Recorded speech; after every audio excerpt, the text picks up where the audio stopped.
Hemp Wizard products are proudly used by former New England Patriots linebacker Brandon Spikes, Suicide Silence guitarist Mark Haleman, Canadian actor Jackson Rowe, Mr. Grimm and Noctis the drummers of Walking Corpse Syndrome, guitarist and vocalist Bub Easton and bassist Ted Wilson of Black Sasquatch, guitarist and vocalist Adam Hines of Fester, Aaron Witzel, guitarist of Cropsy Maniac, Roy Boy, host of the Licking County Metalheads podcast, Crash Fist Fight and Maxine Maxwell, host of the Musicians Hangout podcast, Jeff Towlinski, host of the Hard Rockin' Sports Show.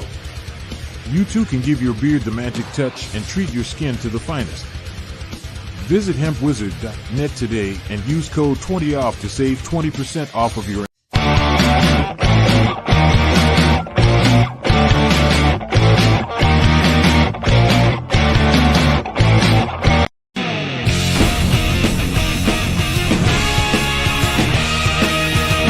Welcome to the Hard Rockin' Sports Studios and another edition of the weekly video recap.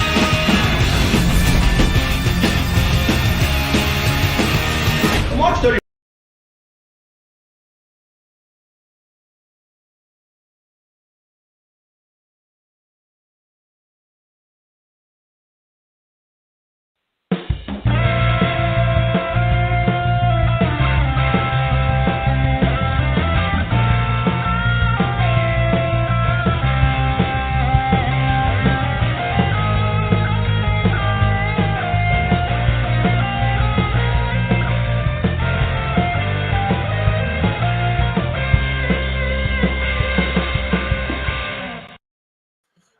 that's my cue to start the show. Welcome to another edition of the Hard Rockin' Sports Show, live from High Top Hard Rockin' Sports Studios in beautiful scenic Monroe, New Jersey. We are your 2-hour, used to be 3-hour weekly get-together where we bring you the biggest news from around the world of hard rock, heavy metal, of course, DIY world of sports. And hold on, I get a chug of my Dunkin' Donuts iced tea. Nectar of the gods. Guys, welcome to another Thursday night, March the 14th in the year of our good Lord, 2024, and good to be back on the air tonight. It's been a hectic week, getting crazier every minute and every day. But looking forward to a nice break next week, and definitely can use it. I'm exhausted, folks. I am flat out mentally exhausted today. Yeah, I'm tired. But listen, a lot of good news in my family. Everything's going really well. We're going to spend some time with my parents, which I'm really looking forward to doing. And, of course, lots of stuff to talk about tonight. I mean, it's a wacky, interesting time. The NFL season ended over a month ago, but the NFL is dominating, and there's a lot to talk about. We have an NFL quarterback possibly running for vice president of the United States. We've got a little controversy in there as well. We're going to get to that. We'll talk about the death of college sports, but specifically college football. You know, I love college football. It's dead right now. And college sports in general are done. And they might as well just take college football and make it the minor leagues of pro sports. But we'll get to that. We'll talk a lot about that tonight. We got a lot to talk about. NFL free agency has been crazy. The running backs have dominated the sport. There are teams that have had a great time. The Giants have done a great job in this one. There's a few good teams that have done so well. The Jets, the Cowboys, the Dolphins have been kind of non-existent. We'll talk a little bit about that tonight. Obviously, if you're a Giant, Saquon Barkley has moved on and he's wearing the Eagle colors. Am I upset about it? I'll let you know. I'm sure Jeff will have plenty of good things to say about that one. But we got a lot to get to tonight. There's a lot to talk about. I don't know how long this is going to last until I run out of gas. Garrett Cole is out for at least 2 months. Aaron Judge, I don't know where he's headed right now. Maybe he's going to be out a little while. There's a lot to get to. Sports in general, specifically football. We got trades.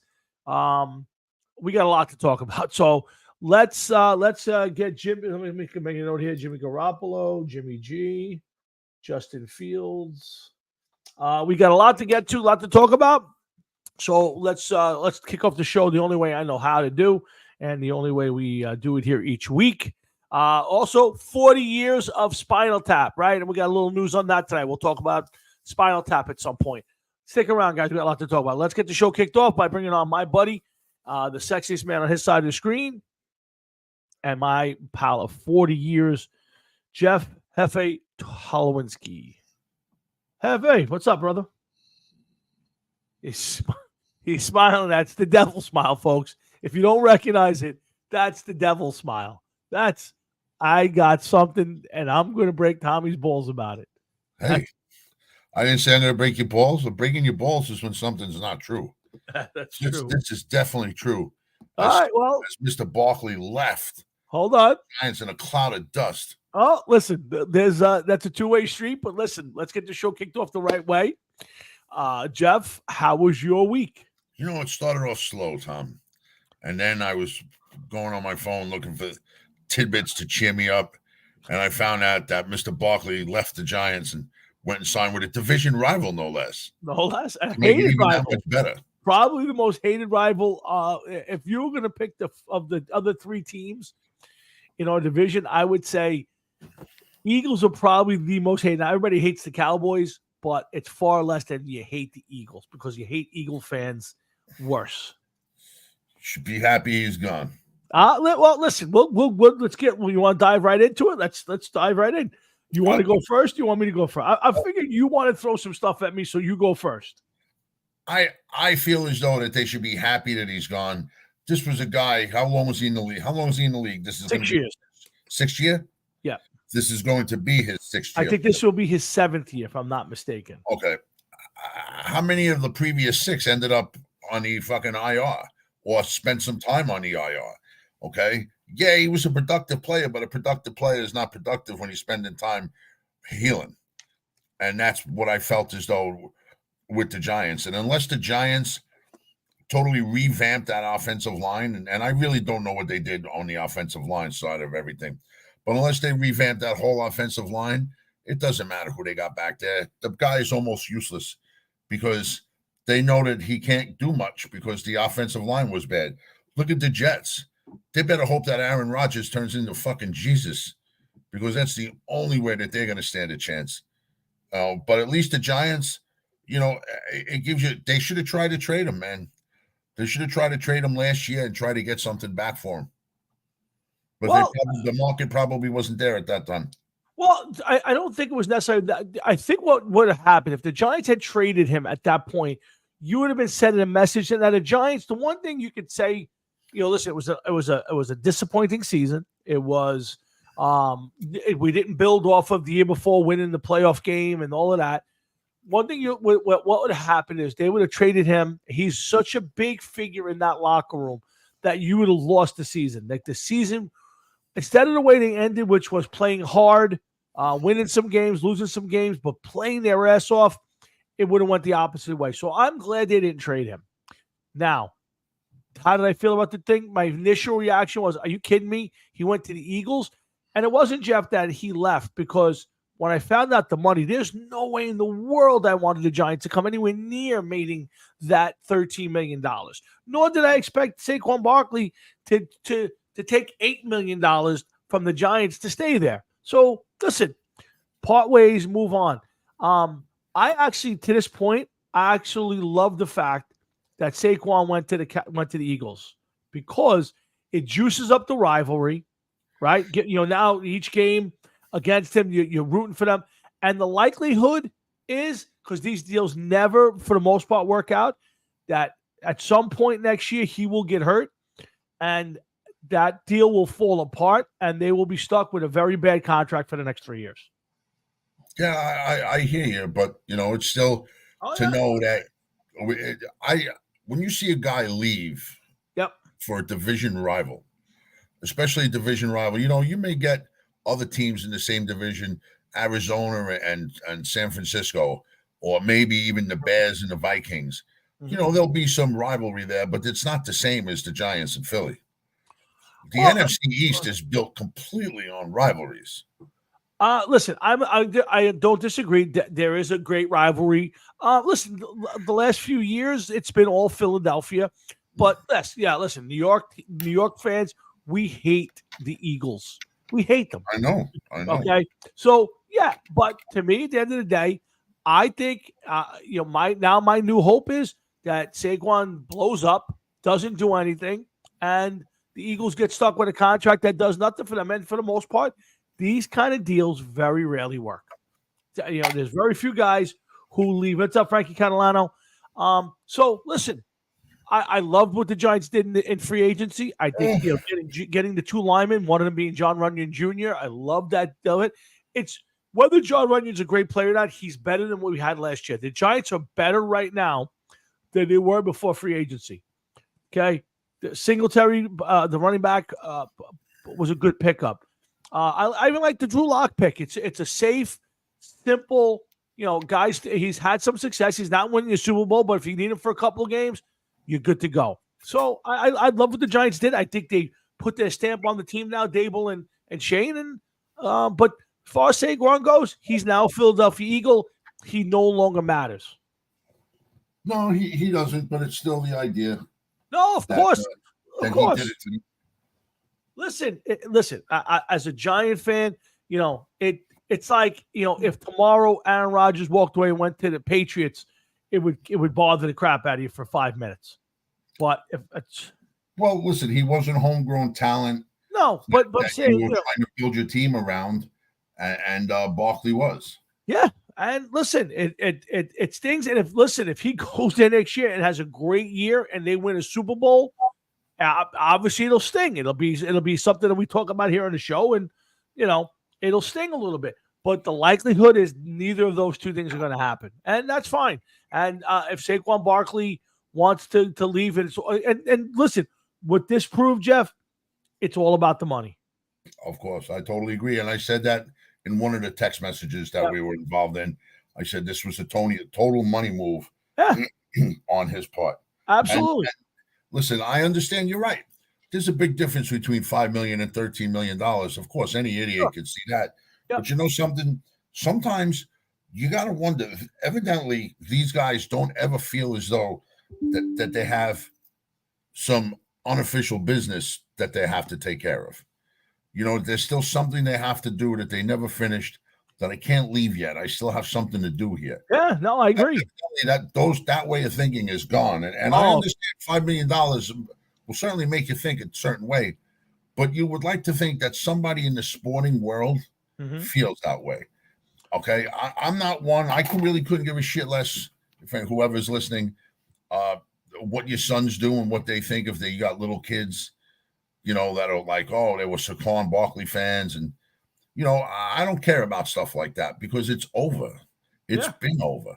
And it's a shame. Like, it just, I don't know. It's just a shame all around when it happens. It really is. Yeah, no, listen, and again, I think it would have bothered me more, Jeff, if let's say the Giants offered $9 million and he signed for 10. Like, that would have bothered me. So, there's $1 million, that big a deal. If you're making that kind of money, like that would have bothered me. But knowing the Giants probably wouldn't have offered more than $7 or $8 million and he got 13, there was no chance that he was sticking around. So, listen. Oh, but you know what? You got to admit he has a better chance now. He's closer to getting into a Super Bowl now. Oh, sure, absolutely. Than he was with the Giants. So you could tell yourself that. Yeah. That he also was trying to, get into a Super Bowl. Oh no, listen, I would totally agree with that.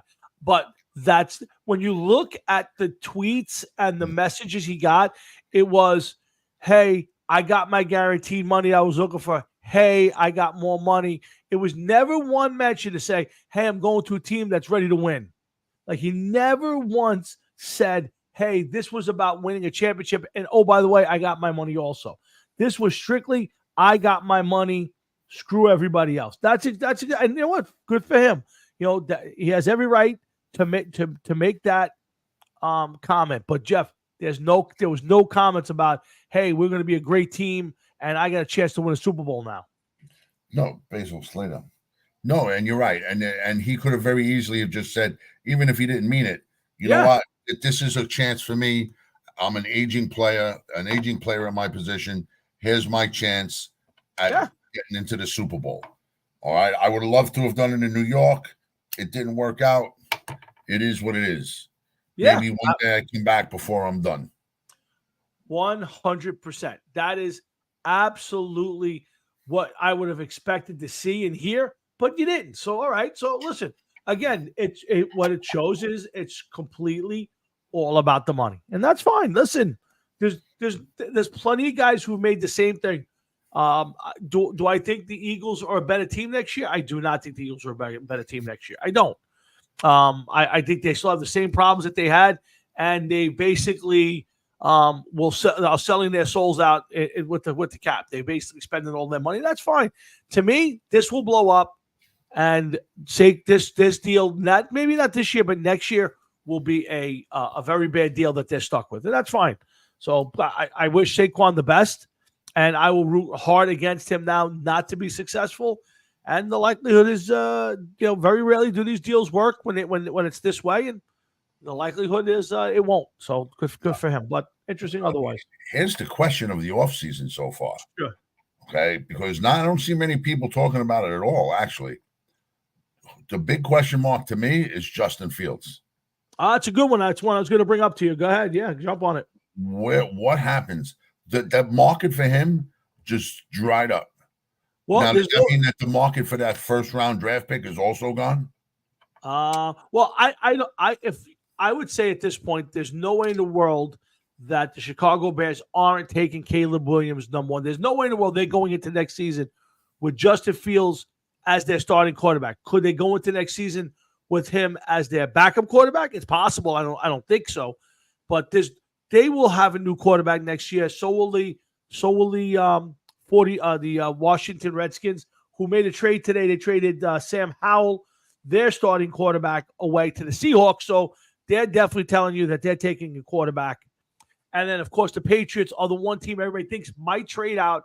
To me, they need a franchise quarterback. They're taking a quarterback. So unless the quarterback they want, maybe there's only one, then there's a possibility. But to me, the first three picks of this draft will be quarterbacks to those three teams, unless somebody's going to sell out their soul. But, yeah, Justin Fields, Jeff, I don't know where he goes. I mean, everybody's got to start. Even the Vikings, who lost Kirk Cousins, went out and got Sam Darnold, who I think is going to wind up being their starting quarterback this year.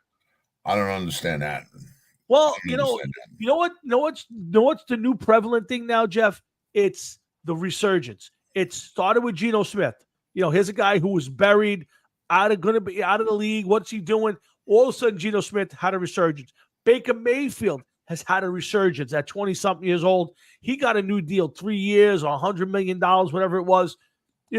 I think that people are starting to look at these guys who were maybe thrown into the fire too early.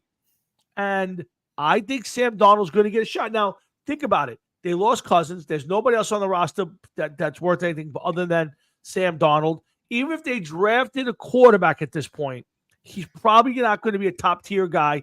He won't be ready. I think they're going to go into next season with Sam Darnold as their starting quarterback. And I think I really, really don't understand that. We were lucky enough or unlucky enough, however you want to look at it, to watch Darnold play in his first couple years in the NFL.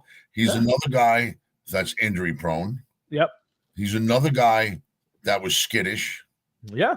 It's been so long since he's been a starter in this league. I guess people forgot what happens and thinks that he could play. Sure, absolutely.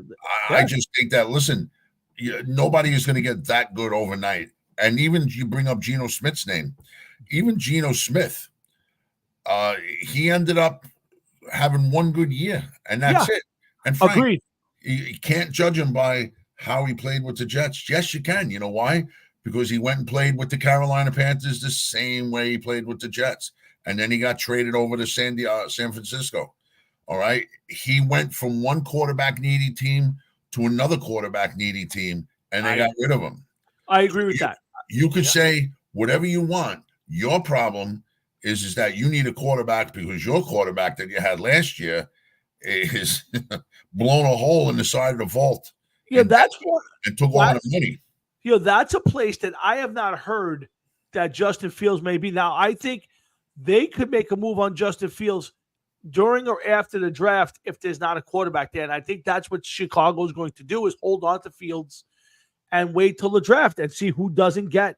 But again, you know what? I think Darnold falls into that Mitch Trubisky thing where, he was a backup for a couple years in Buffalo, maybe played in a game or two and had a little bit of success. And all of a sudden Pittsburgh thought, okay, he's found his way. Let's trade for him. He went to Pittsburgh and did nothing. And I think Sam Darnold is kind of falling into that same category because there is such a need for good quarterback play in this league.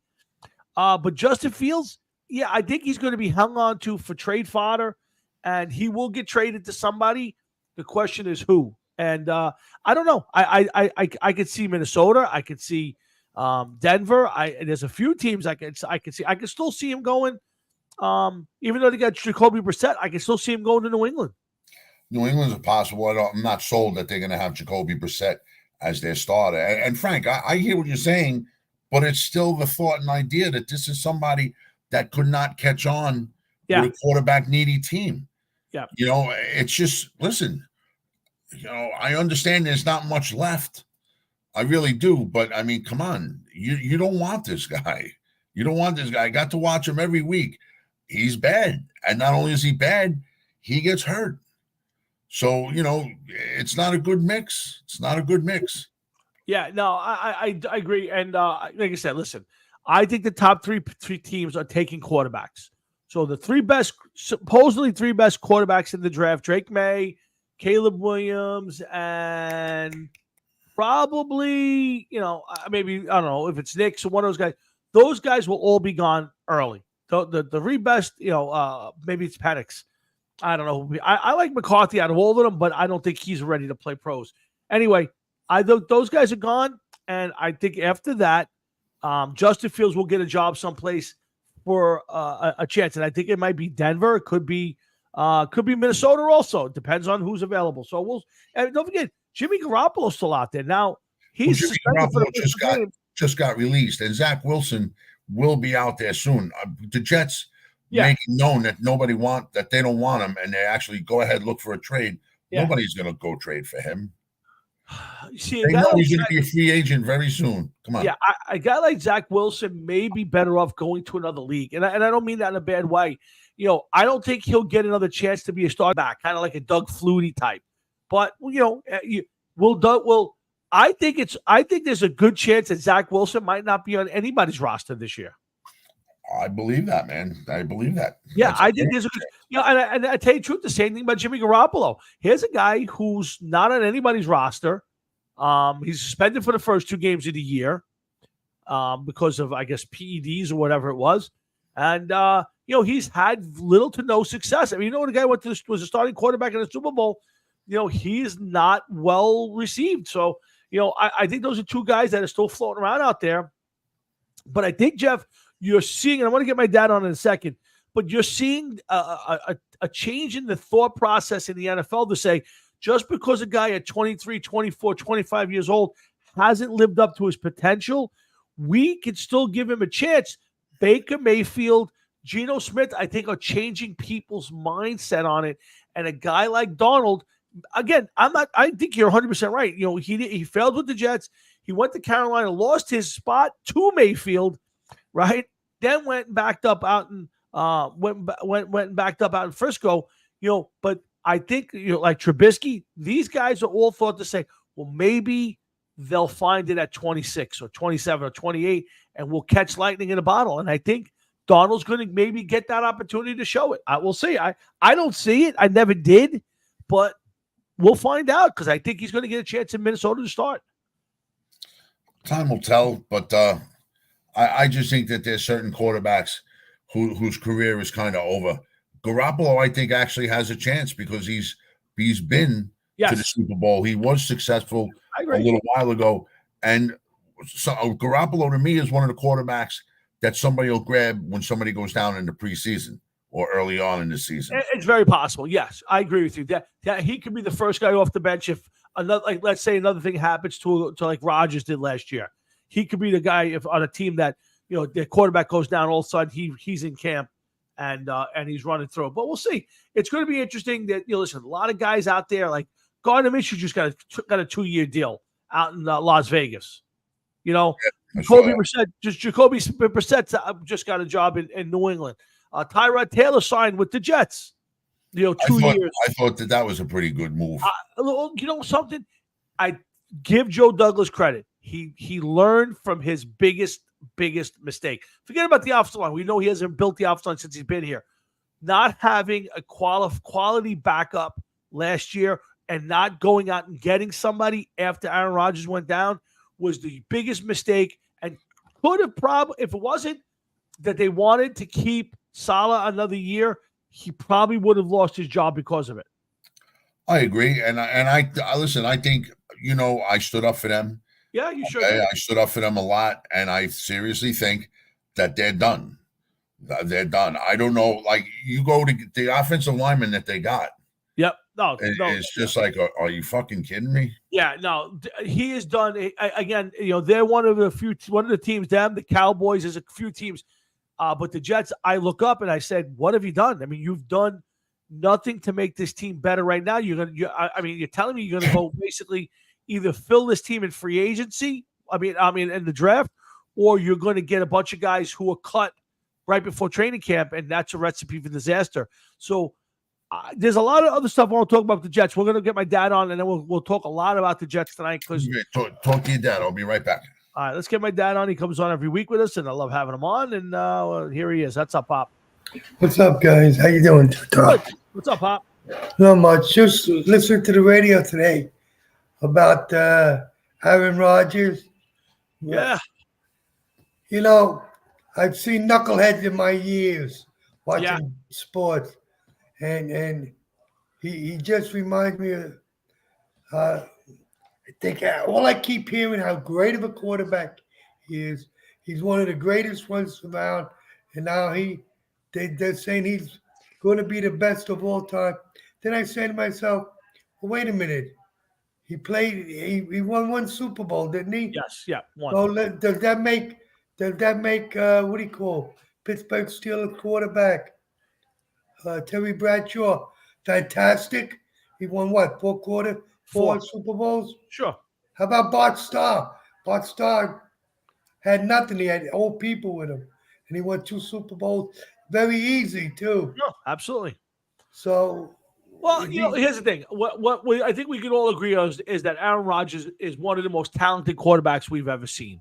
He is. He's the prototypical new generation quarterback. Why do you say that, Tommy? Well, I'll tell you why. Tell me why. If you watch him play and his stats will tell you he took his team to, I think it was 3 or 4 championship games. Now, yes, he did not make enough Super Bowls. He hasn't won enough. So I don't put him in the Peyton Manning, Tom Brady, Drew Brees. I'll take Drew Brees out of that. Peyton Manning, Tom Brady, even Eli. He to me is a step below that because he hasn't won enough, but he's won a lot, and he's an extremely talented quarterback. He is the prototypical, can move around, run when he has to, but makes every single throw and makes everybody better. So I do think he's a super talented quarterback. Do I think he's the best I've ever seen? No. Do I think he's the best of this generation? No. Is he in the top 5? 100%. No doubt about it. But he's a knucklehead. That's the problem. He's a knucklehead. Yeah. I'm listening to the things that he's talking. Yeah. And he's saying that Sandy Hill thing never happened. They were staged actors. I'm saying, to be is fair, this guy a knucklehead or what? Well, to be fair, somebody said he said it. There's no, as far as I could have seen, there's no recording of it. There's no newspaper article on it. It's just somebody came out and said, "Hey, he said in front of me." No, he did come back. No, he afternoon. He came out this afternoon and said, "I never said that." He came out flat out and said, "I never said that it didn't happen." So, I don't know what the problem is. He's becoming what you didn't want, which is a distraction. Between that. Now, listen, if he did say it, to be honest with you, I think the Jets would be in their right, and they would probably have to cut him at this point had he actually said it, which I don't know if he did or didn't. But there's no, as far as I can see, there's no proof. The bigger problem is this whole vice president thing. Now, you know, it's the it's so in a Jeff. I don't mean, and I'm not really picking on your Jets, but this is so Jets like that you have a chance. I totally agree. Why don't they just rename it to Emperor? Yeah, like that, and Aaron could be the Prince. Yeah, to me, this. You have a Jets team that again needs an offensive line, needs another receiver, but theoretically, with him behind a quarterback, will have a real good shot of being a factor in the playoffs and in the Super Bowl race. But the one thing that they didn't need is a distraction that he said they shouldn't become, and now this whole vice president thing, Jeff, is a distraction. Could you imagine if this actually comes to fruition and he accepts the request by Kennedy Jr., who's a knucklehead to begin with, and he's out there campaigning and playing quarterback for the Jets? Could you even imagine what the Jet locker room will look like, training camp will look like when Secret Service? I mean, just insane.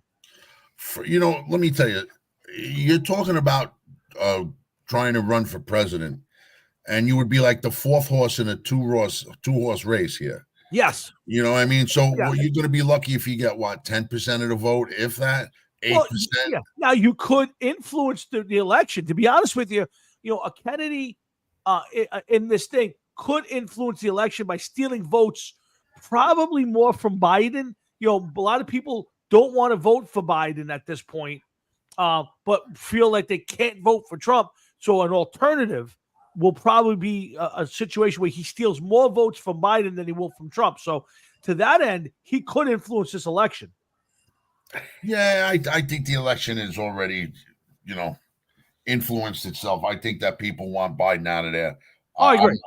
I don't think that he has to run with Aaron Rodgers to change the outcome of the election. But again, to me, the last thing this Jet team needs, and he's the guy, Jeff, at the end of the year was saying, we have to stop with the distractions. We got to concentrate on football. If this comes true and he actually says, I am going to run in my spare time to be vice president of the United States, if you're the Jets, you almost got to go, what are you doing? How would you, first of all, if he legitimately is telling the truth, right, and he legitimately wants to run as vice president, how would they, Secret Service? Well, no, it's funny. I'll tell you a funny one. The other day, somebody said, well, the Jets would actually get better. And they're like, what are you talking about? He said, well, he would get protected by the Secret Service, so it would be better than their offensive line.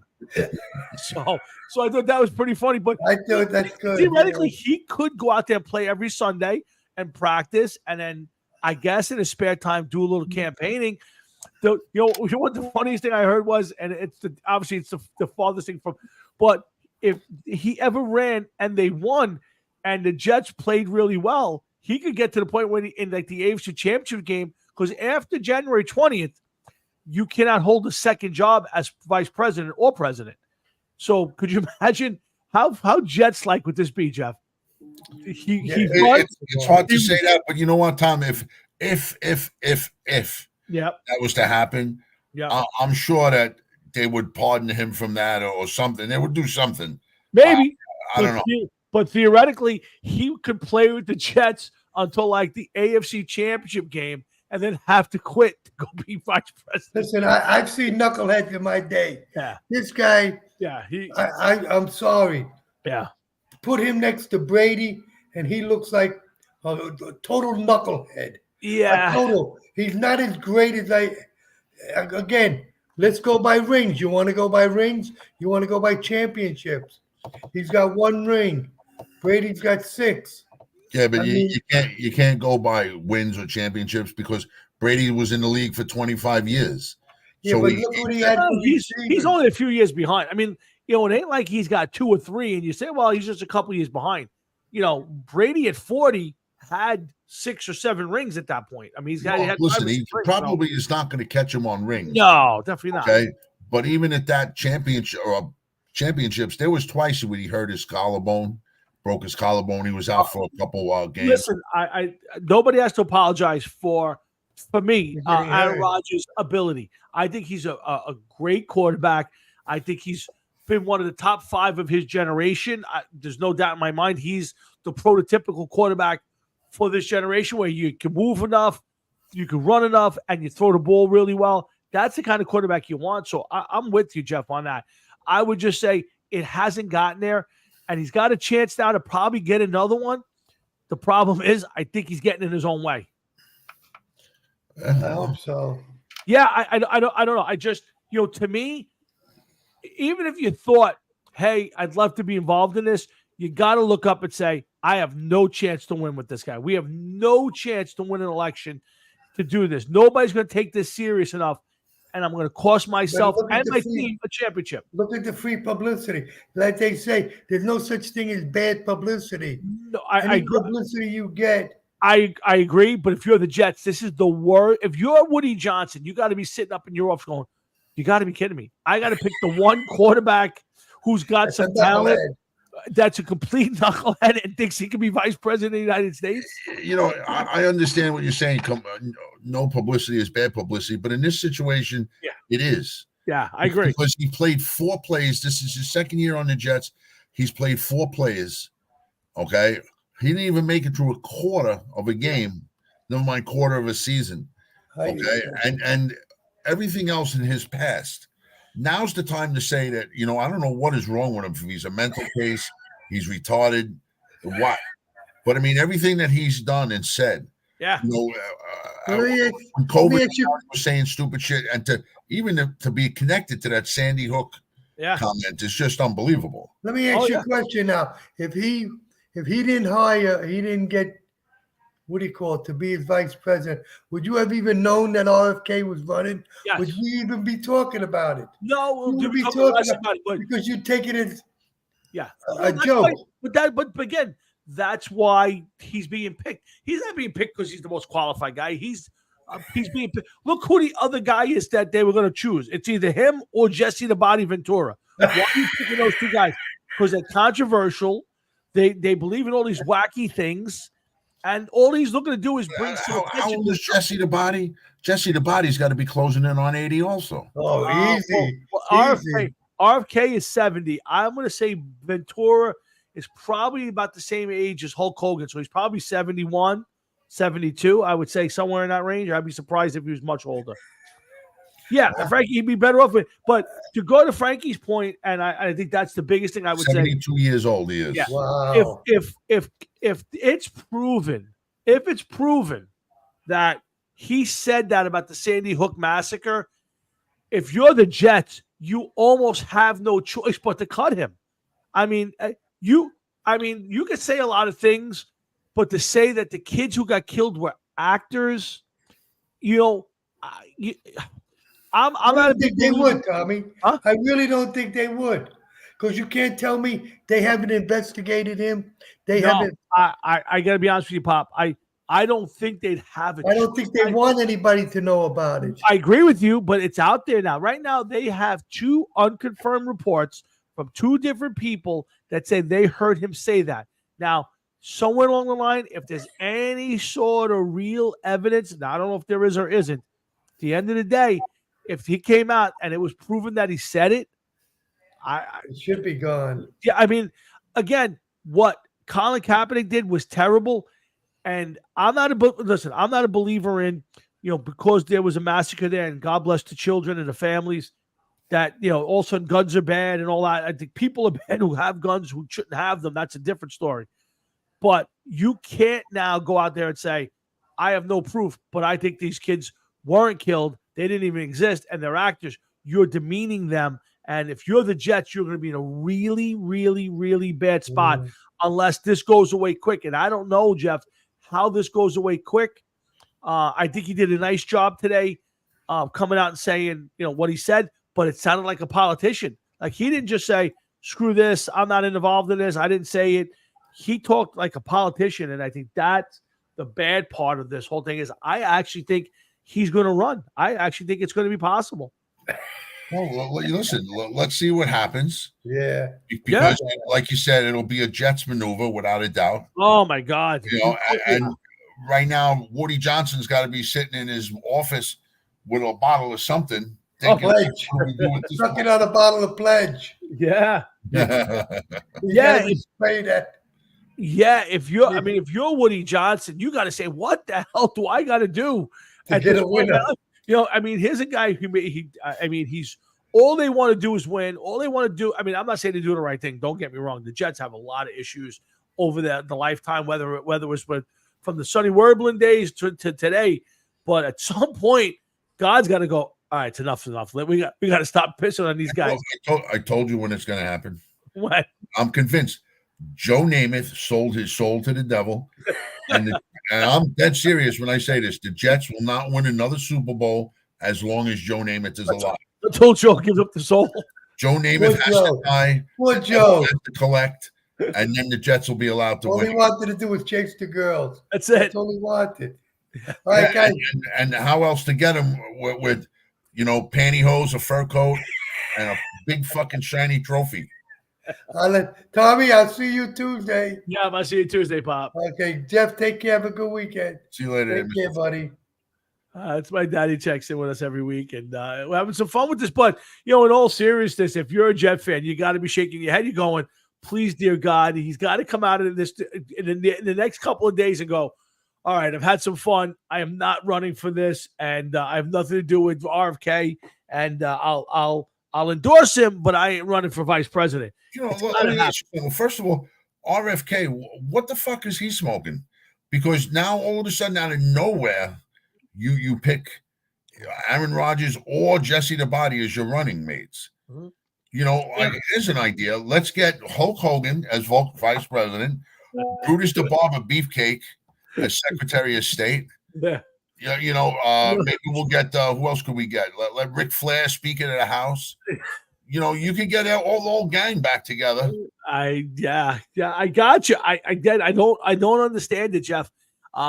It makes no sense because listen. First off, RFK's got a law. He's going to run as an independent. He can't make any headway anywhere, and it's fine. Listen, independents don't have a hard enough time, and I get it. But if you're going to do this as an independent, you got to take it serious. Now, to me, you can almost get away with Ventura. The guy was governor of Minnesota. He's got some political thing, but you can't pick Aaron Rodgers and say that this is a legitimate campaign. And Frankie, I know The Rock wants to get into it, but just because you're The Rock and you're very popular, what do you know about being president of the United States? I mean, Donald Trump's an outsider. I think Donald Trump did a great job. He's a knucklehead. He's got a lot of issues, but he did a good job. But the guy ran a business, multi-billion-dollar, worldwide. People are politicians for life. They get there. Why would you pick Jeff? Why would you pick Aaron Rodgers of all people to be your running mate when you're trying to be taken seriously? I don't know, but I can tell you this much. You brought up The Rock. I think The Rock has a chance to go down that path. Oh, absolutely. Later on in his life, he's still young. Oh, yeah. In his early 50s. He still could, he's doing somewhat what Trump did. Sure. He bought the USFL. Okay, He was in sports entertainment. Not that Trump was in sports entertainment, but you helped escalate the WWE to one of the biggest entities in its time. Sure. And you have time to sit back, learn, do what you got to do, and hone your skills the right way, and develop a platform and try to run on it, and absolutely be somewhat successful because of your old profession.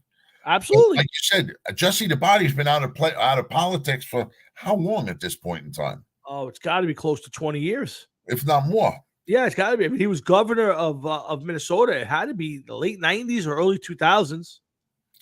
If not the mid 90s. Yeah. So yeah. I think he's too old. Why in God's name would these old men continuously want to fucking, are you kidding me? You gotta be kidding me. Well, let's be honest, Jeff. I've watched the last 2 or 3 election cycles. I haven't necessarily seen a lot of really, really young guys running for. Now, I saw Ron DeSantis, who's in his 40s. He ran maybe a little ahead of where he should be, but Ron DeSantis is in his 40s. Other than that, most of the people who are running are in their, mid to late 50s into their 60s, and a lot of them in their 70s. Now, Yes, it used but to you know be. what? Being in your 50s and 60s is one thing. Being in your late 70s, early 80s running for president is something completely different. Okay. If we had guys that were in their 50s and maybe 60s, they'd have better, fresher ideas and more, down to earth ideas. Never mind, trying to get back at one another. That's another story, though. Yeah, But yeah, we're yeah, talking about JFK and everything else. He's 70 years old, you said. Yes, he's 70. Come on, man. Come on. No, We had a guy young enough to try DeSantis. He didn't make it. Correct. That's the point is, the Republicans propped out 12 people. He was one. He's 44 or 45 years old. I think he is. The guy's done a great job in Florida, and he's retired. He's was military governor for I think he was senator, then governor, congressman and governor. Florida. The guy's done a great job. He didn't get a sniff in this thing. Now, again, I love him. I would have voted for him if I had the choice. But, people wanted Trump. They know what he's done. Do I think he's too old? No. Do I think I'd rather have DeSantis? Yes. But, I think there's a difference between 77-year-old Trump and 81-year-old Biden. I don't think it's about a number. I think it's about where you are mentally at this point. And it's like comparing apples to oranges without a doubt. But then again, comparing almost anybody to Biden is like comparing apples to oranges. Well, that's like apple to coconuts. I got you. It's up there, Louis Pica. Yeah, I think this whole thing is ludicrous. I don't listen. RFK's got no shot. His platform is retarded. The guy, the guy's running around. He's a nut job. And you tell me you're not serious. Even if I want to take him seriously, the minute you tell me my running mate is either going to be Jesse Ventura, who's a complete nut, conspiracy nut, or Aaron Rodgers, who is close to a conspiracy nut, you're telling me not to take you seriously. So, but will he steal some votes? Yeah, he'll steal some votes because people just don't want to vote for either one of the other two guys. So I think he can influence the election. I think he can get himself maybe a spot on somebody's cabinet or in their administration. I think it's humanly possible. But, again, if you're Aaron Rodgers and you are serious about winning the Super Bowl with the New York Jets, you kind of got to get out of this thing quick and get out of the way. Yeah, something has to happen. Yeah, it just doesn't make any, listen, if you want to tell me that for the next month and a half he's going to have some fun with it, go ahead. But when you start showing up for mini camp and training camps, you got to be completely divorced of this whole thing and just go out there and play football because you're going to hurt this team. And if I was Woody Johnson, I'd be on the phone with Aaron Rodgers today saying, unless you're absolutely, completely serious, if this is a joke or a publicity thing, get out of it now because you're making it worse for us. And I think that's something that Woody Johnson's got to that's a phone call that if I was the owner of the Jets, I'd be making right now because you seriously have your best opportunity for this. Yeah, it's sad, Tom. It really is sad. Yep. Even when they stand a chance and it looks like they're going in the right direction, they pull a retard card and fly it high. Yeah, and we're going to get to why they didn't do anything in free agency. But give me a second. Let's talk about our good friends over at Hemp Wizard.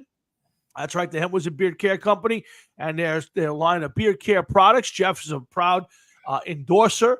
Helped fabricate or actually formulate our very own scent here, the Sunday Audible fragrance. Jeff has the prototype, and he was integral in putting that together. And Jeff's a big sponsor, a big endorser of the Hemp Wizard family. Yeah, Jeff, talk about it. That's Cushman's, man. Good stuff. Good stuff. Mine makes my beard nice and soft. Plus, they got a whole bunch of different lotions. Yep. My wife uses a lot of them, too. She loves them. Yeah, and again, not only are the product lines for both the beard and skincare great. Mike is an outstanding member of the community, a former Marine, and a very bright guy. The guy does tremendous amount of great things for animals, veterans in the communities, and small business. And if you guys have the ability and you have the means, do me a favor, go to hempwizard.net and visit the Hemp Wizard Beard Care Company and buy any of their line of beard care and skincare products, and help out Mike and his whole team, who I think is all Mike, but I still help them out, and let's support local businesses. As we do here. This is the important one right here. This is the prototype. That's it. That's the First one made. That's it. And Jeff Jeff was a big part of that. And I know Jeff and Mike speak occasionally, off the air and off the show. So that's Mike's a great guy, and he's a big supporter of what we do here. And since we've gotten to know him and through the show, we try to make sure that we back him up. So do us a favor, folks. If you got a cousin, you got a brother, a mother, a father, an aunt, somebody with a great beard like Jeff's, do me a favor. Visit hempwizard.net and get the full line of beard care products. And if you do have somebody at home who doesn't have a beard, but they like a nice soft skin, please also check out their full line of skincare products. So you know the best part, most people don't have moms that need this, but there are scents that mom would like that are made for mom. Oh, okay. I have a couple of them. I got a strawberry. I got a blueberry. Got some good stuff, man. Very good stuff. Well, make sure you check out Mike Weissman and the team over at Hemp Wizard Beard Care Company for all your beard care needs. Hey, well, before we get off the Jets, Jeff, let's talk a little bit about their, let's say, lack of movement in free agency. And were you surprised that? And I want to bring up the AFC East. The so the Bills signed Trubisky to a 2-year deal.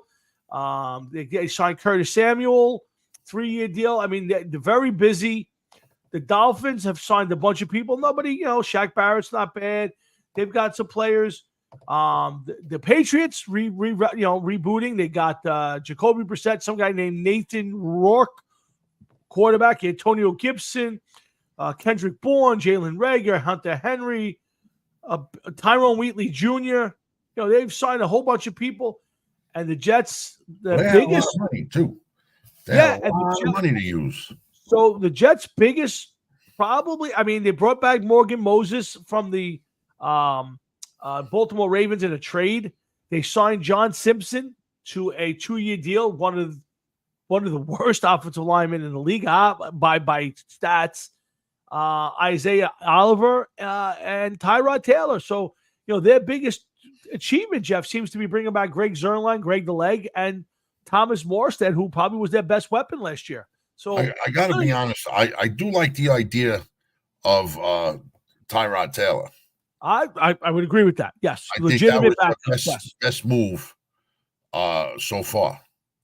But why so? If you're Joe Douglas and you have many. I mean, you're basically fixing 3/5 of your offensive line. You need another receiver.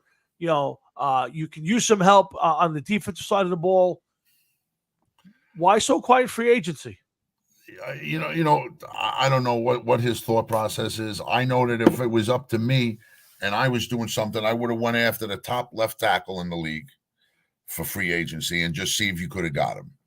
Okay. A lot of people wanted to see them sign that guy from the Cowboys that hasn't played a complete season since 2015. Yeah. So you're talking almost 10 years ago, but I don't know. I wouldn't have gone after him. And then with some of these other people that you got, if use free agency for one thing or another, go after a couple receivers, go after a tight end. Okay. You're drafting another defensive tackle. You let one defensive end go, without even trying to stop him or even trying to negotiate with him, that you could have went into the draft and went after nothing but offensive linemen with every single one of your picks if you played free agency right. And I understand that free agency could be expensive at times. Don't get me wrong. Sure. Yeah. But, you got to try to get somebody. People are getting snatched up left and right. And Douglas, once again, doesn't even get his hands dirty. I would agree. And I think, listen, I prefer if my team doesn't fill all their needs in free agency, because a lot of that doesn't work. So I'm with you and I'm with him. But I think you have to fill a couple of gaps. I mean, you need both tackles and a guard, right? So, you're obviously not going to get all of that in the draft. You need another wide receiver. They didn't get one here that, to write home about. You probably need there's still a couple out there on the loose. The guy that just got released by the Chargers, what's the other guy? Marquise Brown. Yep. Is still, bouncing around out there. Yeah, I mean, listen, right now, Tyron Smith, who you were talking about from the Cowboys, is still out there. Chase Young is out there. Stephon Gilmore, the cornerback, is out there. Jadeveon Clowney's still out there. Marquise Brown. Trent Brown, the offensive tackle. Nobody should go after Trent Brown. Kevin Zeitler, a guard who's been bouncing around. DJ Reader, nose tackle, and Julian Blackman. Those are the biggest names that are available right now. There are other players, but, again, I would have just thought that Joe Douglas and the Jets would have filled at least one of the time. Now, could they be Mekhi Becton it? Are they expecting Becton back next year to be the left tackle? I can't imagine at this point. But, right now, Jeff, considering that most of this is over, unless they're going to pull off a trade that nobody's seeing coming, you need 2 tackles and probably a guard. You need another receiver. You need everybody. You need everybody. And you probably need a tight end. So you didn't get anybody to solidly fill the voids. Yeah. So, I don't know who got better in the AFC right now. Like, I don't think anybody in the AFC East got better. I think the Bills made changes. I think the Dolphins lost players. I think the AFC North with Cleveland, Pittsburgh, and Cincinnati all got better. I think that might be a tough thing. I'm going to bring up to you Russell Wilson in a minute. But Matt, you don't even want me to bring up your Cowboys at this point. Your boy, I think your boy Jerry Jones is sleeping his pudding right now. They've done. I'll get you the Cowboys in a minute.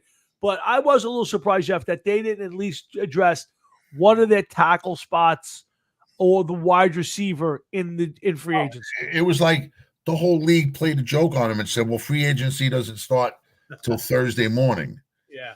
And everybody jumped on everything ahead of time. And then all of a sudden they're like, oh, shit. Everybody got snatched up.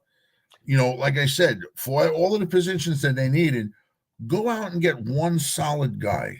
One solid guy. That's my point. Yeah, I'm with you on that. I think they needed to make one solid.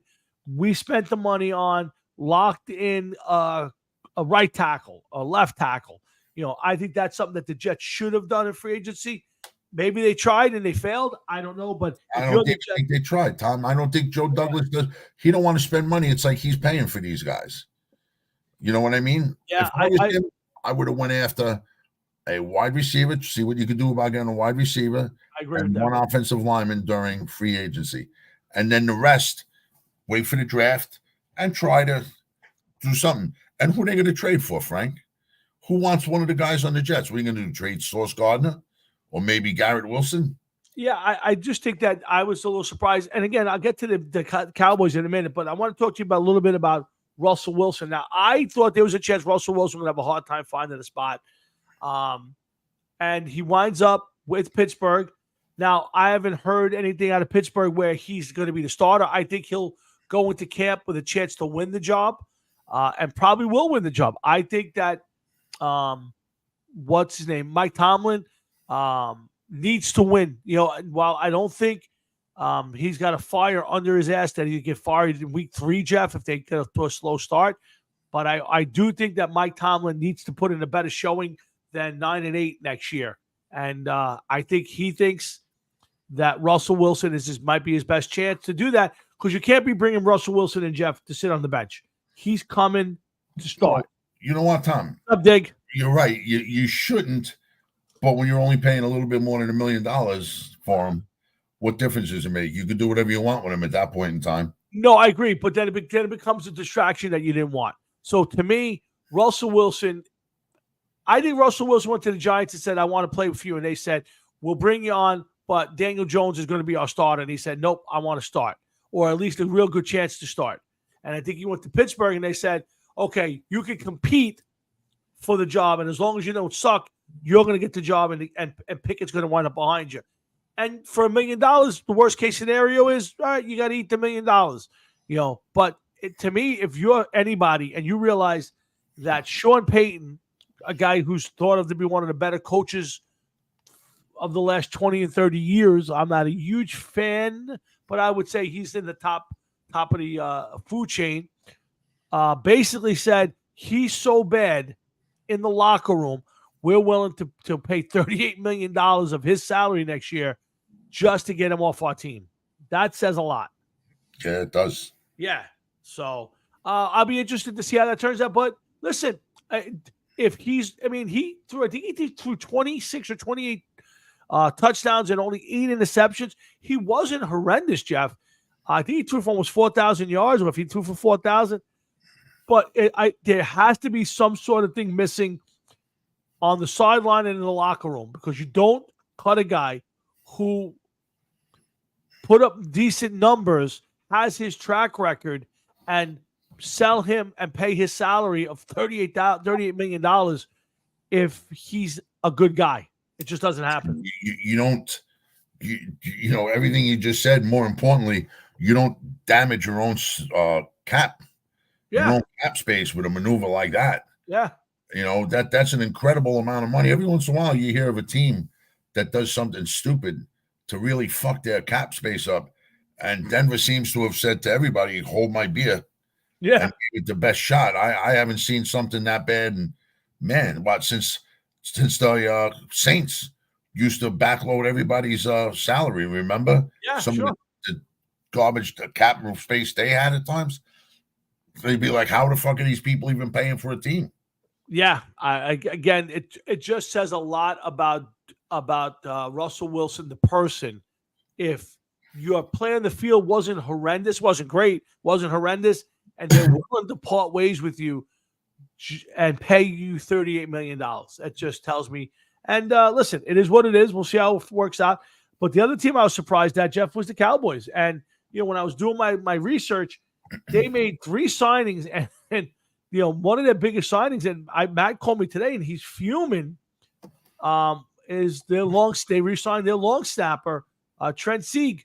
I mean, here's a team, Jeff, that I thought after losing to the Packers, they went 12-5 this year. People expected them to win the Super Bowl.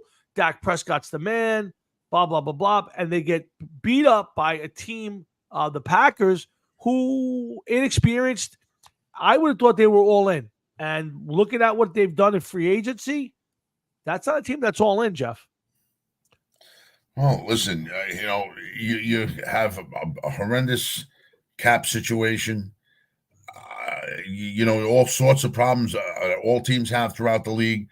And Jerry Jones, he just won't give up or let somebody else come in. Maybe he's the problem. Listen, I've said this a million times, and I mean this fondly. I hope Jerry Jones stays alive another 20 years and stays president, GM of the Cowboys, because he obviously doesn't know how to put a team together. And but to be fair to Jerry, and it's a problem that I think is throughout the league, and I keep saying it, we talk about it all the time, is you give so much money to the quarterbacks.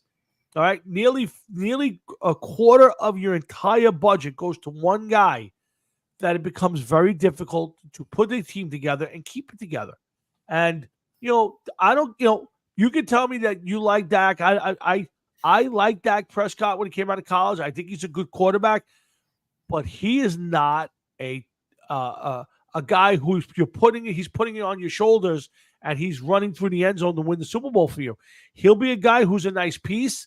He's a guy who, if they win a Super Bowl, will be a complimentary piece. He will not be the reason they win a Super Bowl. He's not that quarterback.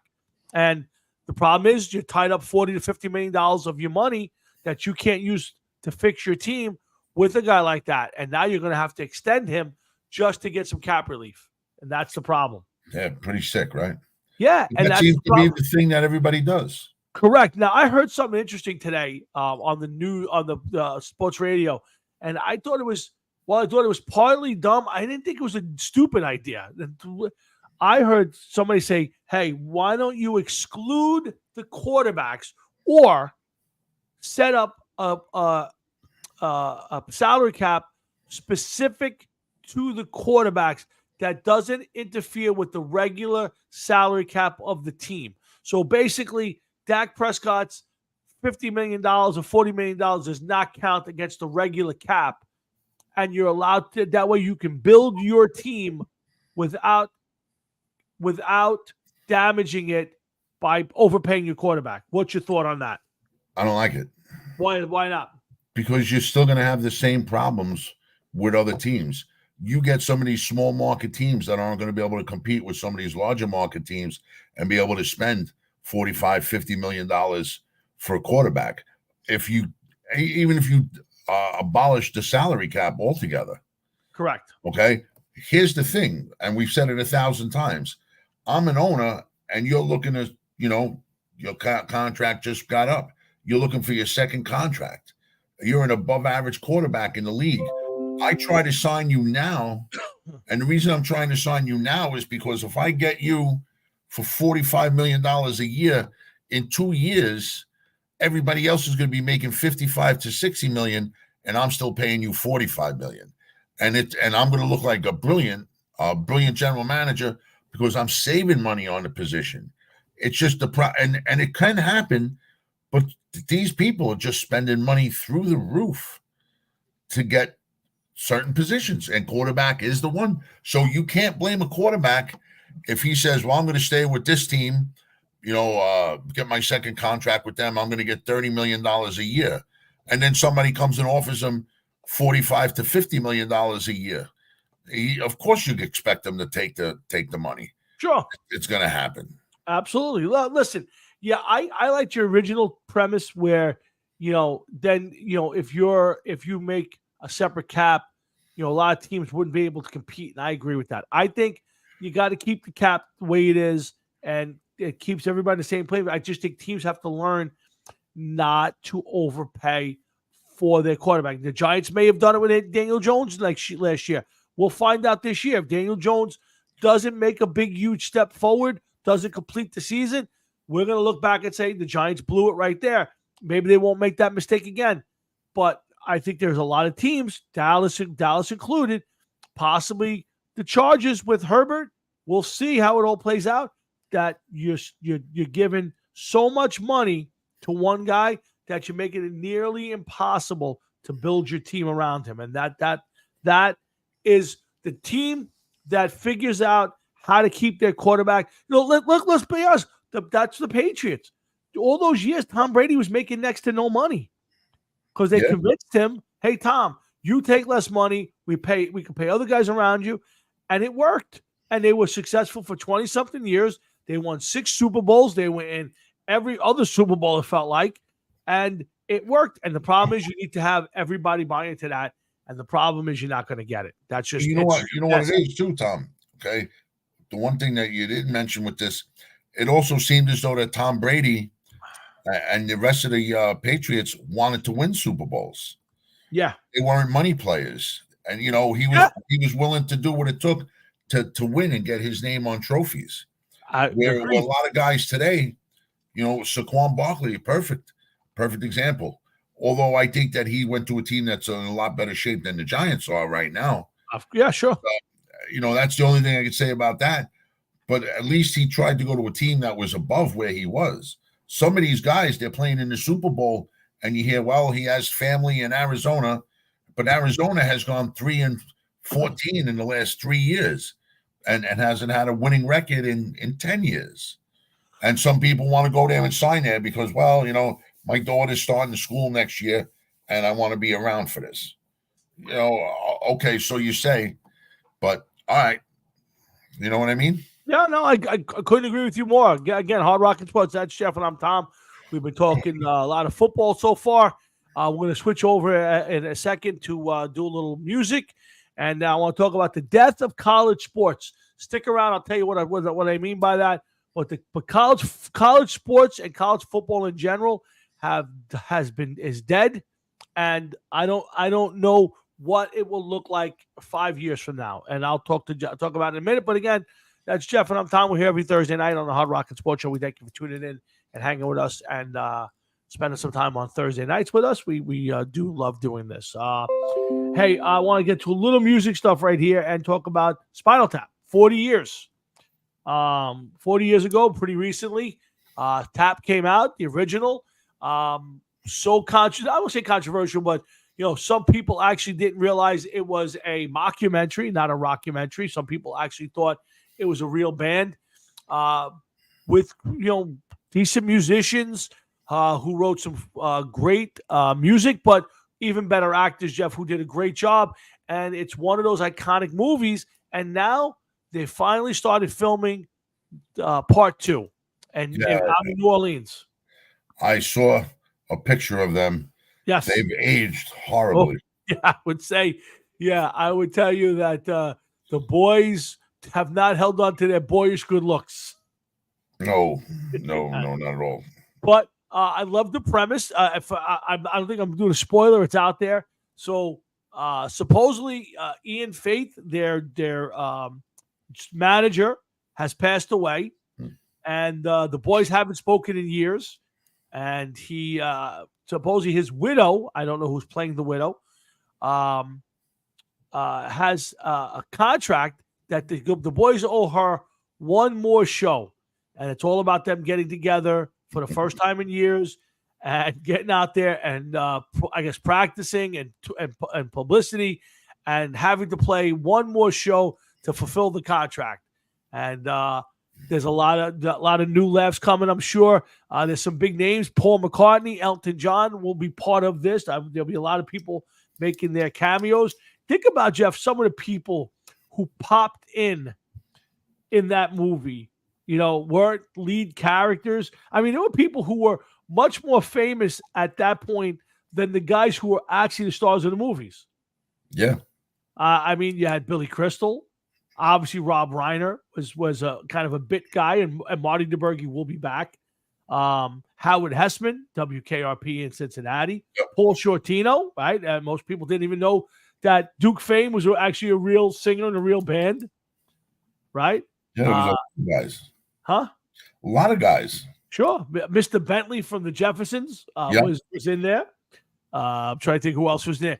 Fran Drescher. Popped in there as what was her name in the movie? Do you remember? I don't remember. Bobby Fleckman. There you go, Bobby Fleckman. Yeah, that's right. So there was a ton of Paul Schaefer. Was it Muddy Waters? Artie Fifkin. Muddy Waters. Muddy Waters. So there was something about the movie. Again, still my favorite movie of all time. Still my favorite rock and roll movie, obviously, of all time. So, but yeah, so Spinal Tap 2. Let me ask you this, Jeff. Regardless of the theme of the movie, regardless of how the boys look, premiere night, will you be in a seat near your friends watching this movie? I think you have no choice.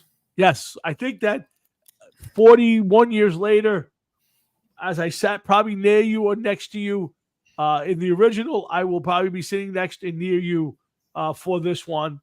And I don't think it has to be good. It just has to be on the screen, and we'll probably have a few laughs when we get to see it. Yeah, definitely. And I'll look forward to it. I think I still say, and I know maybe I said this a few weeks ago, I still think it was an extremely underrated soundtrack. If you're a hard rock and metal fan, it's a legit metal album. Okay? I'm not telling you it's the greatest album I've ever heard or ever written, but it was a legit album. Stonehenge, Hellhole, all of those songs are legit heavy metal songs. And it was at least a great attempt at a soundtrack, and probably better than most. Yeah, listen, some great stuff, and the way that it was packaged and the way that it was brought to us in the movie, it was exactly how it was in real life, man. Yeah, I mean, listen, I believe the movie is going to be called Hello Cleveland. Oh no! Yes, Spinal Tap 2, Hello Cleveland. So I'm going to believe that the final concert will be in Cleveland. You think so? Well, it would make sense if the movie's called Hello Cleveland, and I've seen that in 2 spots. To me, it would think about the very end of the movie. They're on stage. They're actually going to play the concert, and St. Hubbard turns around and they play a song, and he goes, "Hello Cleveland," and it ends. Like they finally make it onto stage in Cleveland. I think it's got to be the way it ends. But either way, sometime in 2025, I hope all the boys I grew up with, and then some, will put together a little party excursion, and we will find out where it's playing. And if it's not playing someplace, then maybe we'll rent someplace out with a screen, and we'll do our own video, our own night of it. But one way or the other, Spinal Tap 2 is coming to a theater near us next year, and the Hard Rock and Sports Show will be in attendance. Yeah, I'm looking forward to that, man. Yeah, I would tell you, there's very few other movies I would tell you that I mean, and there's a whole bunch. They're coming out with another Lethal Weapon 5. There is I think it's over for that now. Come on, man. Yeah, there was a Coming to America 2, which was not very good. There is a couple other ones coming out. Eddie Murphy. There's a Beverly Hills Cop 4 that went straight to either Netflix or one of those, Hulu, one of those. Netflix. Yeah, so there's a ton of movies. There's TV shows they're bringing back. I just saw it the other day. Who's the Boss is doing a reboot without Alyssa Milano because she's such a dickhead. There's a whole bunch of those TV shows that are coming back. They're doing reboots because they can't come up with new ideas. Spinal Tap, top of the list, and I'm looking forward to 2025 and watch it. In fact, if you guys have the IFC channel, I have it this Friday night. They're playing it, I think, 2 or 3 times in a row, starting at about 8 o'clock at night. I DVR'd it, and I will tell you that if you have the opportunity, if you've never seen it, you need to watch Spinal Tap. If you haven't seen it in a long time, make the effort. Get out and watch Spinal Tap this Friday night on the IFC channel. All right, let's move on. Jeff, I want to talk a little bit about college sports. We don't talk a lot of college sports here, but we need to talk about it. And I think between there was an interview this week. I'll start it with that, with Nick Saban, one of the 7-time national championship head coach of Alabama, and who this year abruptly retired. Now, Alabama, Jeff, is in the playoffs almost every year. They're vying for the title every year. He's won 7. And up and out of nowhere, he decided he wanted to retire. And he interviewed this week, and he said that a good piece of the reason why he retired was that it's impossible nowadays to put together a team and keep it together and inspire kids, develop them, and make them into men, because they're all worried about money and name, image, and likeness, money, and the transfer portal. Essentially, guys are free agents, and college football is turning into the minor leagues of pro football, Jeff. And I totally agree. And that they should have known that happened as soon as they started to give these guys a little something.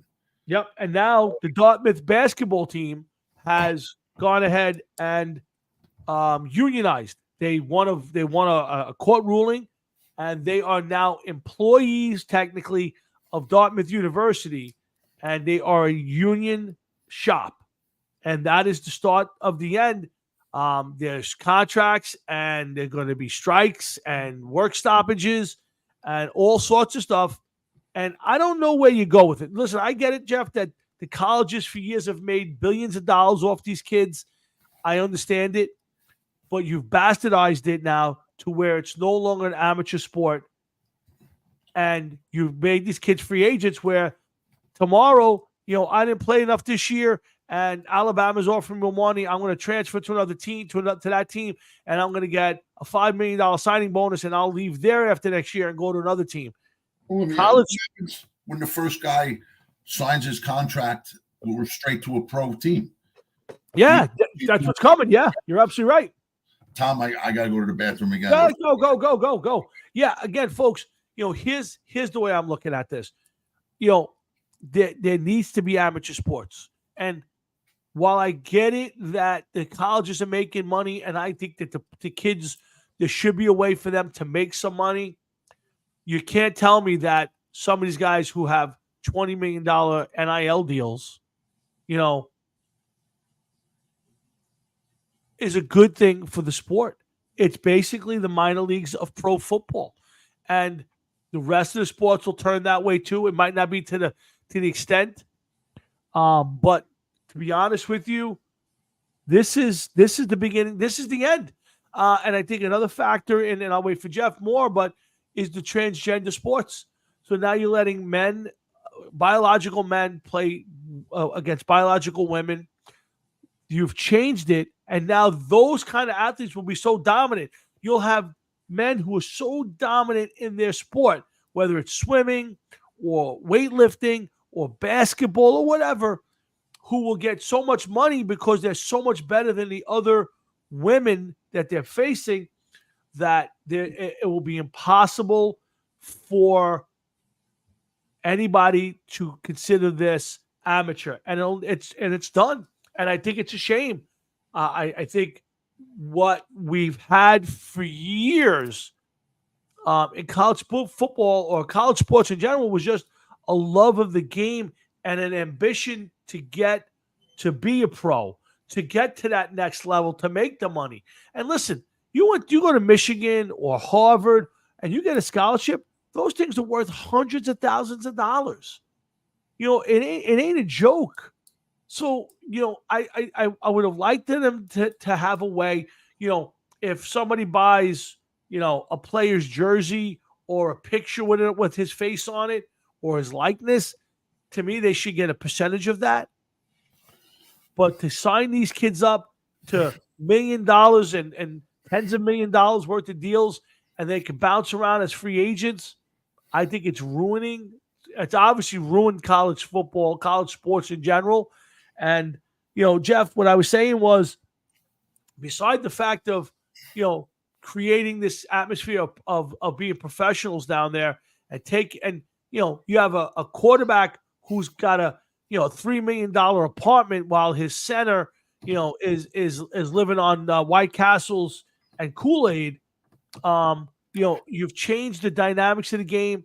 And I think the other thing that's killed it is transgender athletes, because now you're going to have women, you're going to have biological men who are so much better than the women in swimming, in weightlifting, in basketball, that they will get huge money because they're so dominant. This has essentially made college sports irrelevant and just nothing more than a minor leagues. Well, listen, why I agree with you, there's something has to be done to either stop it now before it gets too far out of hand, or just let it happen. And then next thing you know, you'll be paying these guys to play. What happens? Maybe that means a free education. They get their tuition back or something. Yeah. I don't think that it's well thought out. And whoever thought in the first place about paying college athletes, and what happens is there going to be a salary cap for that? And are you going to end up because the colleges will be paying, do you end up putting the colleges out of business because of the money that they're going to be paying some of their sports teams? It's a great question. I think it's so open-ended. It's almost to the point where you're right. I think your teams are going to need to have salary caps. You're going to have one guy who's making $20 million and another guy who can't get a deal, who can't get a sack of White Castles a week. And the purity of college sports is no longer, and the things that I loved about college sports are no more. And while, I say, Jeff, maybe you could have did it based on, jersey sales or, pictures. If I sold your jersey, you get a percentage of that, which I think would be fair. But to make deals where guys could say, I'll pay you $1 million if you come out once a week and sign a bunch of photos for me, or, do a bunch of ads for me, I think it's ruined it. But I think even more so the transfer portal, where a guy can say, well, I was supposed to start. I didn't start, so I'm leaving. I'm going to go to another team and bounce to 3 or 4 different teams. And I think this is killing the sport. And, I don't know where it goes. at the end of the day, like, I don't know if obviously college sports is not going to disappear, but I would not be surprised if it gets to be more regulated in a sense where, kind of pro football kind of regulates the teams and where guys can go and where they can't go. I just don't see how this is a good thing. Well, listen, it is kind of regulated as it is, because let's say that you're from out west. All right, you're up in Washington, Portland area, okay, and you're going to school in Florida, but you're not playing well. The team sucks, and now you're going to the portal. Now you want to go play up in Portland or Washington so you could be near your family and everything else, but neither one of those schools wants you, or there's no opening over there for you. So somewhere along the line, it's gonna backfire for some people too. Because they're not going to go where they want, because there's going to be no openings for these people. But now maybe there's no opening for you, okay? But yet the team that you want to go to doesn't want you, but here comes your best friend, and they'll be like, well, we'll take him. We'll have him on the team. You just don't know what's going to happen with all of that. Yeah, it's just a shame. I mean, I love college sports. I mean, I just think it's so much fun, or was. But I think at this point, it's going to turn into, where's the money? I mean, can a guy go to one of these small schools and make any real money? Then it's going to be no. They're going to wind up at the Michigans and the Alabamas and the Clemsons and the Texas and all of them schools. And I think it's going to kill, a lot of these smaller schools. And I'm all for change. I'm all for things getting better.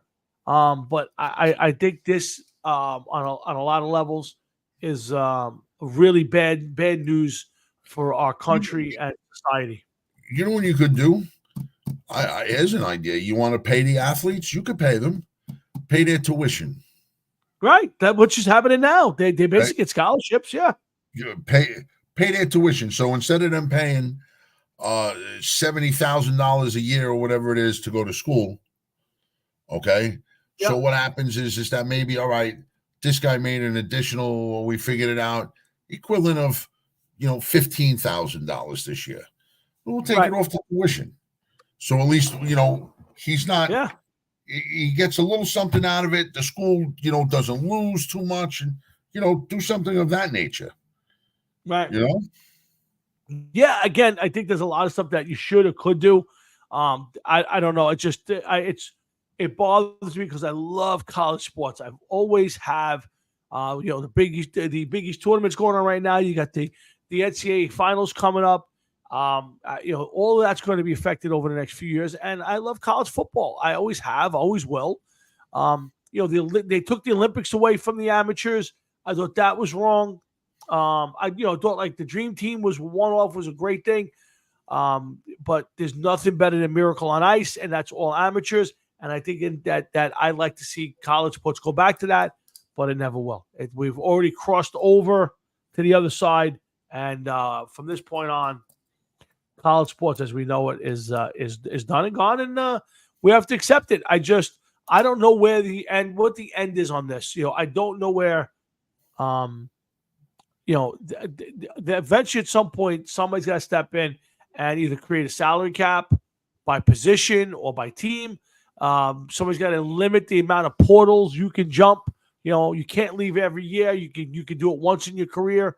Jeff, in the back of the day when you were a college football player, if you left your team this year, you could not play the next year. You had to take a year off and play the following year. Like you had to lose 1 year if you wanted to leave your team. That kind of was the penalty of it. Now you can leave every year. Yeah, I don't think that it's fair that happens, that you could leave whenever you want. I'm not playing good here, or I'm not getting to play here, so I'm going to go there. Yeah. That shouldn't be allowed, but you know what? It is what it is. They made these rules and they made these changes. Yeah. And now you got to sit back and deal with them. And nobody realized that this was going to happen somewhere down the line. You know what I mean? I find that hard to believe. Yeah, I don't think there was a lot of thought put into all of this, Jeff. I really don't. I don't think anybody thought of what the long range, it sounded like, let the guys make some money and no big deal. All right, let them transfer. And nobody realized how much of this would happen, how much money would be affected, how to be honest with you, there'll be guys. I think the one good part of it is there'll be guys who are going to stick around in college because they'll probably make more money in college than they will in the pros. So you get a lot of. There's a guy in one team, I forget where it was, and he's like his 7th year in. Yeah. I forget what his name was. I forget where he even plays. But I was like, that's unfucking believable. Yeah. That's unbelievable that he's. Yeah, you get the red shirt, and then there's the whole COVID thing. They were able to, their guys holding on. Bo Nix, I think, hung in for almost 6 years. Yeah, it's unbelievable. Yeah, it's crazy. But listen, times are changing, and nobody should ever minimize the effect of biological men playing female sports. Especially in college. I mean, you want to try. Listen, if you're a biological male and you want to go play the WNBA, go ahead. They're all for it until it happens and they start taking away jobs from those girls. But I think that's another part of it that's ruining college sports is you take away these legitimate women's chances, and these guys, and I'm calling them guys, Jeff, will benefit because they will be so dominant and the best in their sports that people will be throwing money at them, that you will see more and more of this in the next 5 years. Yeah. And that's another thing that's ruining college sports. Again, everybody should be able to do what they want. But if you're a man, a biological man, you should not be able to play women's sports. You should you shouldn't. No, I don't know. First of all, I don't even know why you would want to do that. You know what I mean? Right. Why do you want to be that? Why do you want to be that person that ruins everything? Why do you want to be known as the one that, did that? That's just retarded, man. I don't get it. Yeah. I mean, if you want to do that transition, you should still have to play biological sport. So if you're a man and you want to switch over to be a woman, it's your business. Good for you. Help yourself. You should still have to play men's sports. I don't agree with that. But I think what you should do, you want to be in a league all your own, that's fine. But you shouldn't be playing women's sports. Okay. I agree with that. Now, so you're saying is you want to have men's sports, women's sports, and then transgender sports? Well, no, what I want to have is men's sports and women's sports. I don't want to have to do something for a third. I agree. And 100%. Several other genders, so to speak. But what I would like to see is one main women's, one main men. Look, let me ask you something. You watch more sports than me, okay? You watch the NBA? Sure, once in a while. Do you enjoy our basketball game?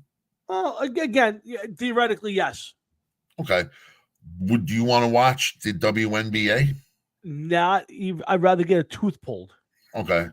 So that being said, is that you really don't want to sit there and watch the WNBA. Now, do you want to watch the WNBA with transsexuals playing? I want to get 2 teeth pulled. Okay.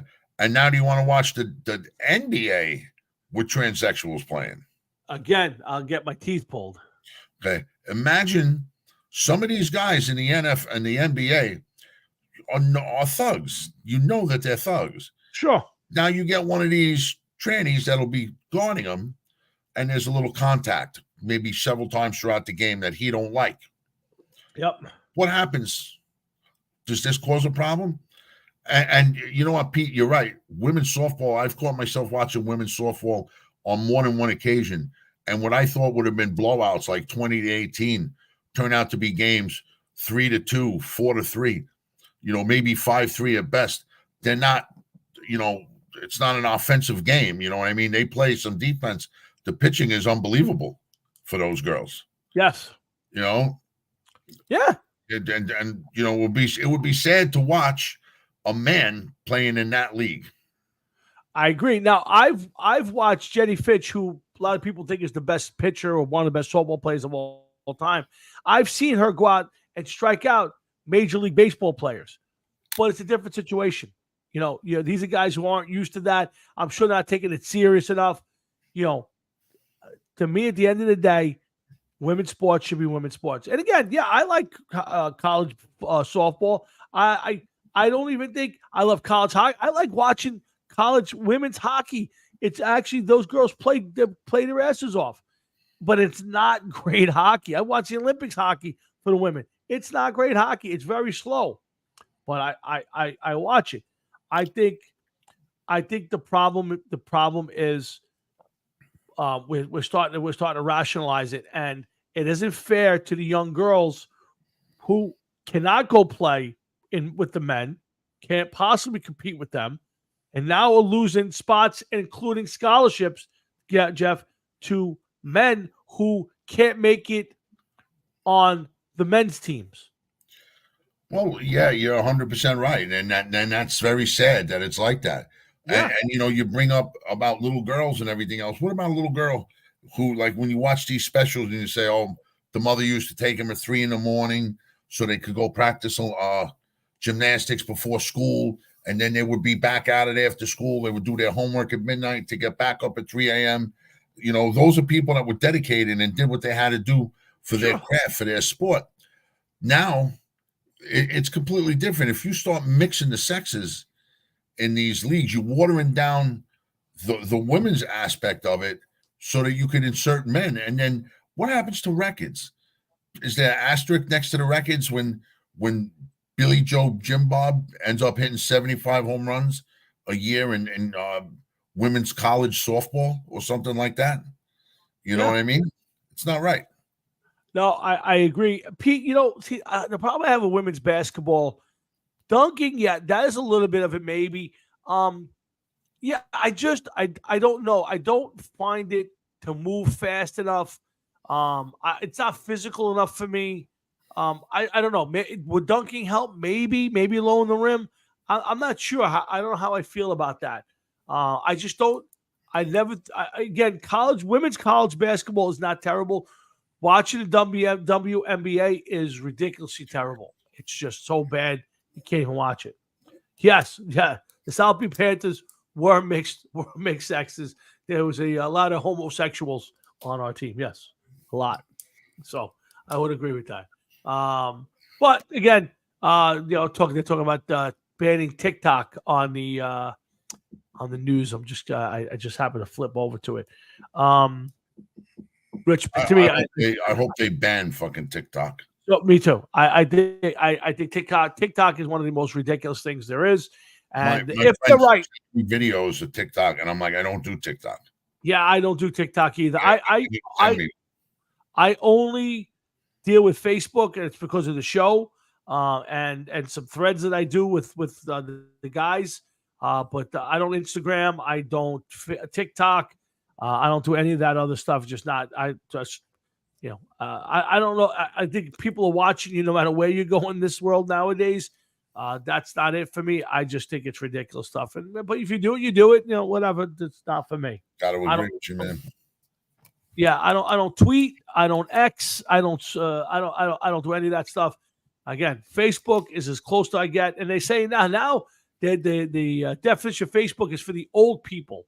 If you're a young kid, younger generation, you Instagram or you TikTok, and Facebook is for us old people, and that's fine with me. I'll stay with the old stuff. And again, even that I don't put out a lot of stuff on. So, but I hope they do away with TikTok. I think it's anything that the Chinese Communist Party has anything to do with can't be good for us. So to me, get rid of it.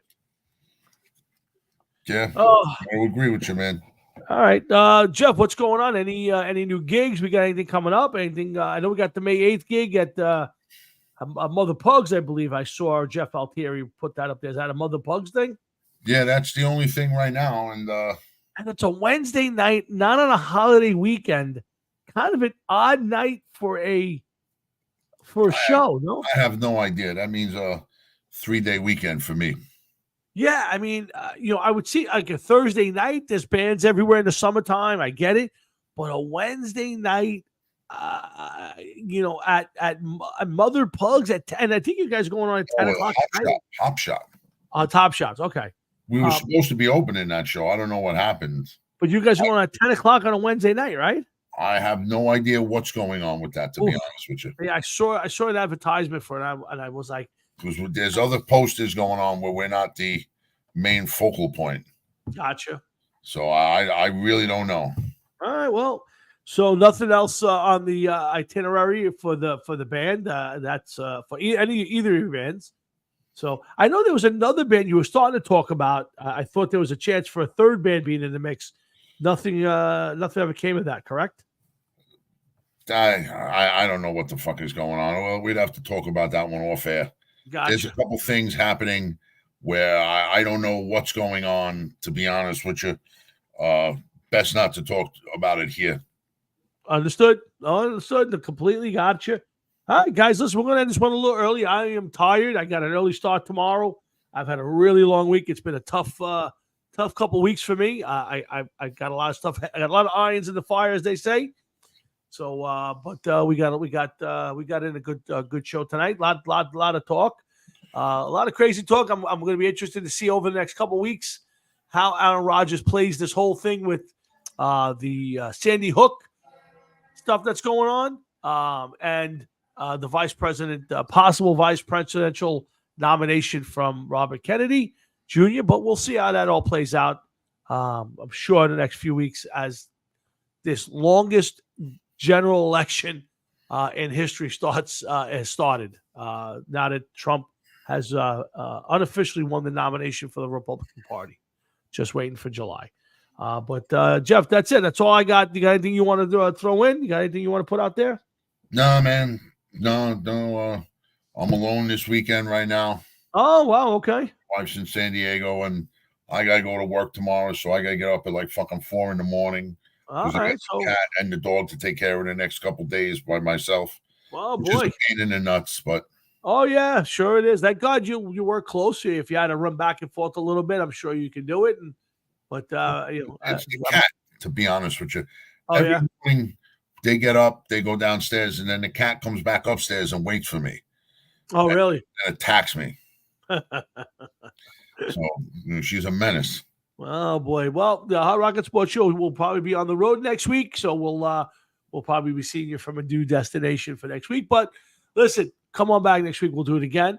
In the meantime, I want to thank everybody who paid attention to us. Pete and Frankie Catalano, Matt Salitri, Louis Pica. I saw them pop up. Everybody else who popped in offline or just give me a quick hello on the phone. Anyway, thank you all. Thank you for the guys at Hemp Wizard and Black Sasquatch and everybody who's faithful listeners to us. And we appreciate all that you guys do for us. And, of course, we ask that you come back next Thursday. But, again, guys, listen, enjoy the warmer weather. It had a beautiful day today. I think it got near 70 degrees. And too early for this heat. Too early for this heat. I was nice to walk out the door this morning and not be freezing, and by midday be in a t-shirt. So again, dress appropriately, dress in layers so you can be not too cold in the morning and not too hot in the afternoon. In the meantime, enjoy the rest of your night, enjoy the rest of your week, enjoy your weekend, and listen, have a safe St. Patty's Day. You know, I'm not a big believer in the St. Patty's Day world. I think that's for amateurs, but go out there, have a green beer, kiss somebody who's Irish, and enjoy yourself. But please be safe and make sure you stay safe enough to come back next Thursday night when Jeff and I do this all over again. You a big St. Patty's guy? Yeah, it's not no big for me. To me, it's Sunday the 17th. That's about all. But exactly.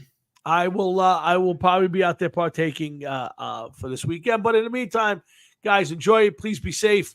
And if you are going to go out there and drink, don't drive. Park the car. Take an Uber. Take a Lyft. And please stay safe. We don't want to lose any more people. We want to keep the dead list for next January down to the very minimum, Jeff. Yeah, it was picking up some steam there for a while.